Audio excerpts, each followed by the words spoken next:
All right, good day, everybody. It's your teacher here again, Mr. Shegun. All right, your favorite math and physics tutor. So I'm here with another topic, which is elastic properties of solids. Elastic properties of solids. Right. So I'm just going to give an overview of what this topic is all about, and then we'll go on and explain some terminology, some concepts that are related to this topic, and then we'll go on to take some practical examples, and they will call it a day. Alright, so elastic properties of solids. So first of all, we need to define what elastic means, alright? Or better still, we need to know what elasticity means.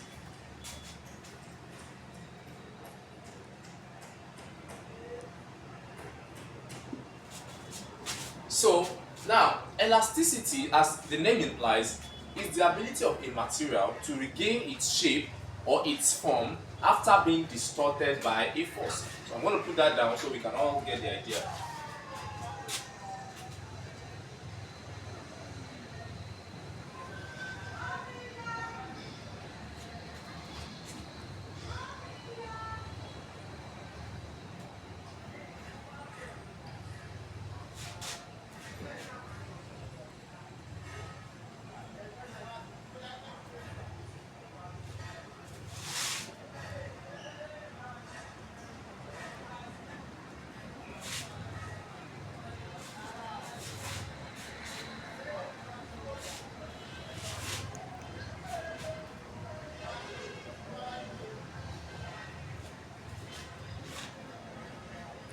Alright, in order for us to be up and running, I'm going to try as much as possible to reduce the notes, right? So we can just go straight on into the calculation aspect. So it says elasticity is the ability of a material to regain its length or shape after being distorted by an external force. So this is the basic understanding or the basic definition of elasticity. So when you say an object or a material is elastic, meaning once you distort, to distort simply means to change shape, to change the form. So when you change the form or when you stretch an elastic material, what happens is that the moment you release that stretching force, alright, the moment you release it, it goes back to its original length. So say for instance, you have a material like this, and then you stretch this material. So we call the stretching, alright, the length by which you stretch is called extension. It's called extension. Now we represent the original length by the letter L, while we represent the extended part or the extension by the letter E. So from here to here is the original length, while here to here is the extension. So say for instance the original length of the material could be 20 centimeter, and then it was extended by 5 centimeter. So that's basically the concept, right? So original length L is 20, and then the extension, it was extended by a length of 5 centimeter. So once the stretching force is released, it goes back to its original length. So such material is an elastic material. Okay, so moving on. A scientist came up with a law that helps us, or that shows us the relationship between the force applied and the extension. Remember we said elasticity is the ability of a material to regain its shape after you distort or you stretch it, right? So a scientist came up with a law that helps us, or that creates a relationship between the force applied and the extension, and that law is Hooke's law. I'm sure probably most of you have heard of it before. Hooke's law.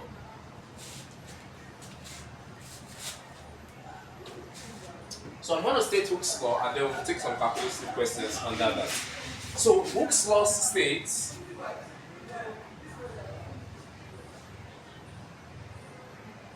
that provided the elastic limit is not exceeded, the extension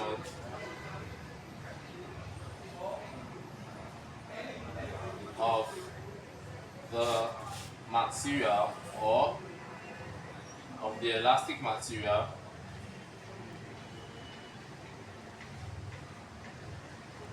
is directly proportional to the applied force.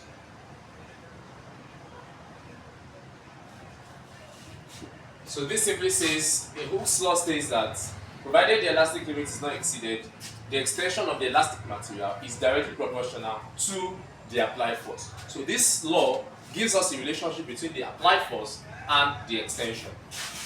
So if we want to represent this mathematically, we're going to say F, which is the applied force, is directly proportional to E, which is the extension. So it says provided the elastic limit is not exceeded. So this law is only applicable when the elastic limit of an elastic material is not exceeded. I'm going to explain what the elastic limit is in a further later on, but just know that this law is only applicable when the elastic limit has not been exceeded or is not exceeded. So we have a constant, to say F is equal to a constant K E. You see where K is constant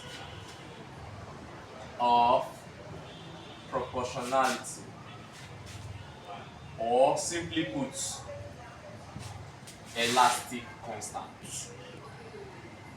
So if you don't want to call it constant of proportionality, you can call it elastic constant.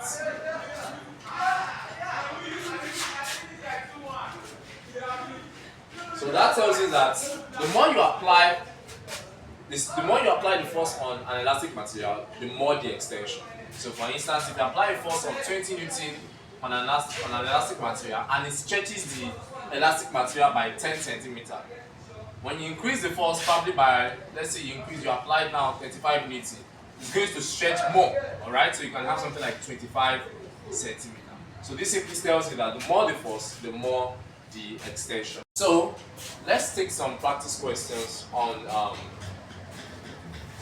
Hooke's law, and before we get into that, let's state some of the units of these parameters. So we know that F, which is force, is measured in Newton, and then E is in meters, right?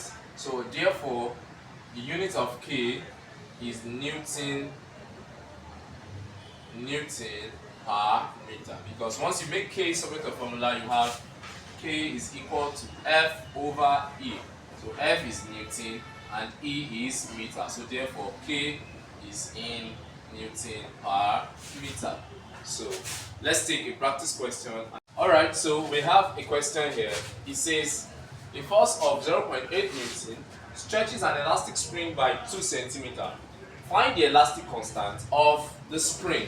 So we all know that spring is an example of an elastic material, because once you stretch it, it returns back to its original length. So whenever it comes to questions in physics, right, I usually tell my people and my students that they should always make sure they state out all the parameters, because it helps to verify some things, right? So, and especially if you are writing external exams and all, please always make sure you state out your parameters so the person marking can know that he or whoever is writing the exam knows what he or she is doing. So please do not forget, state out your parameters and make sure you convert or change any unit that needs to be changed. So let's go. So the first parameter we have here is the stretching force. We have the stretching force, right? So the force applied on the spring or the elastic material is 0.8 Newton, and then it was extended by 2 centimeters, although we're not given the original length. Alright, so we don't know what the original length might be, but we're given the extension. It was extended by 2 centimeters. And it says find the elastic constant of the spring. So elastic constant, what did I say elastic constant is what? K. So we are looking for K. So this is the first thing you do. Make sure you write down all your parameters. So quickly, now that we know the value of F, know the value of E, now it is very easy to find K now, right? But please, before you go on, always make sure you use SI units. SI unit simply means System International Unit. When it comes to physics, always make sure you state out the unit now, right? So the unit of the SI unit of length in physics is meters. The SI unit of force is Newton, right? So please make sure you always convert to SI unit. So we have to change the centimeter to meters. So if you do that, we're going to have 2 centimeters to meters is simply divided by 100, alright? The word centi is a prefix, and centi simply means 100. So we are divided by 100. So which is 0.02 meters. So now that we have our new an extension of 0.02 meters, we can go ahead and find the elastic constant. So we'll now say from Hooke's law, right? So the reason why we are doing this is because it's to tell whoever is looking at our notes or whoever is assessing is that, okay, what we are about to calculate or how we want to go about finding the elastic constant was or is gotten from what? Hooke's law. So please, these things are very important. You don't go ahead and just start writing F equals to KE and then no. You make sure you tell, it's more or less like the person is going through a journey, alright? First, you've stated out the parameters and then you are telling the person, okay, from Hooke's law, this is what I want to get. So please, that is how it is done. So F is equal to KE. So we have that F is 0.8 and K, which is unknown, but we know the value of E, the extension is what? 0.02 E. So since we are looking for the extension, is 0.02 K, we are looking for the elastic constant. So divide both sides by the coefficient of K, and then we have this to be equal to, once we punch this, let's see what we have on our calculator. So we have that 0.8 divided by 0.02 is 40. Alright, 40. And then the unit of elastic constant is, remember, it is what? Newton per meter. Or you can simply write it like this. Newton per meter. So that is the value of the elastic constant. That is the value of the elastic constant. So before we move on to the next thing, I just want to put out, remember I told us I'm going to explain what elastic limit is, right? So we want to get into that. So I'm going to explain 2 concepts for us. Elastic limits and yield points So I'll explain what these 2 terms mean, because most of the times these words or these terminologies are used in questions, so you must understand them before you can know how to go about answering the questions, right? So first, what is elastic limit? Now, every elastic material has an elastic limit. No material stretches forever, right? Even rubber, spring, a tire, no material stretches forever. It always has an elastic limit. Now, let me quickly explain what elastic limit is. Elastic limit is the limit of force beyond which the material does not regain its original length after being distorted. So at this point, let's give an instance. Let's say we have a material like this, and for instance, let's say this is the material, right? So from here to here is the original length, which is L. So from here it was stretched. Alright, so this is an extension of the original length, which is E. Now let's say at this point marks the elastic limit, which is capital letter E, right? Capital letter E is elastic limit, and then the small letter is extension. So please take note, they are not the same, right? So L here simply means the original length. This is the original length of the material. But then it was stretched, right? So this is the extension. Now, elastic limit, if this material is stretched beyond this elastic limit, alright, it doesn't return back to its original length. So it stays like that. So that's what we mean by elastic limit. So elastic limit is like a point where you get to, is a point on the elastic material such that once you exceed that point, alright, the material does not return back to its original length. So that is what we mean by elastic limit, meaning it can no longer be stretched further, alright? So it remains like that. It remains like that. So that's basically what we mean by elastic limit. Elastic limit is the limit of force beyond which the elastic material does not return back to its original length. Now, let's talk about the yield point. Yield point. What is yield point? Yield point is the point beyond the elastic limit in which the elastic material has yielded all its elasticity and has become plastic. So yield point is the point beyond the elastic limit. So let's say this is where the elastic limit is, right? So this yield point is beyond, alright, the elastic. So let's call this yield point Y. Now, what's the difference between yield point and elastic limit? Once you stretch the material beyond its elastic limit and you get to the yield point, what happens is that that material has yielded all its elasticity. It is now what? Plastic. Why do we say plastic? Because plastic are simply materials that do not stretch. So we can say the direct opposite of elastic materials are plastic materials, right? So plastic materials are not, you can't stretch them, but you can stretch elastic materials. So that simply tells you that you can turn an elastic material into a plastic material. How? By stretching it beyond its elastic limit and also beyond or into the yield point. So the yield point simply means once you stretch it beyond the elastic limit, it gets to a point where it yields, meaning it gives up all its elasticity. So when you stretch it, it no longer returns back to its original shape. When you stretch it, it remains like that. So we say automatically that rod or that material has lost its elasticity. So it can no longer be stretched or return back to its original position. So that is what we mean by that. So now that we have dealt with this, let's quickly move on to another concept quickly. So we have another question on the board. So we're going to apply the concept of Hooke's law in this question. So let's go. A force of 2 Newton stretches an elastic material by 30 millimeter. What additional force will stretch the material 35 millimeter? Assume that the elastic limit is not exceeded. So now this question, remember the first thing I always say is state out all your parameters so you can see what, also it will be clear on what to do, right? So let's go.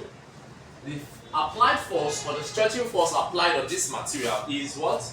2 Newton. So you put that down.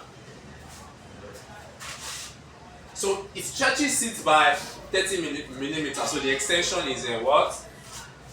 30 millimeters. So we're not giving the original length, but we're giving the extension. What additional force will stretch the material 35 millimeters? So what this question simply is now this force was applied, right? And the force applied was 2 Newton. This 2 Newton stretched the material rather by 30 millimeters. Now the question now says, what additional force will stretch the material 35 millimeters? Meaning, if 2 Newton can stretch it to 30 millimeters, what force will stretch it to what?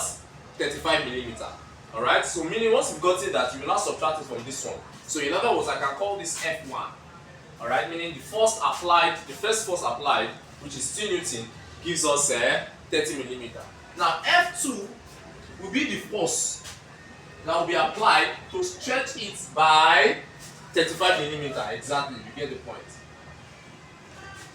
Alright, so it's just like 2 Newton stretches it to be 30 millimeters.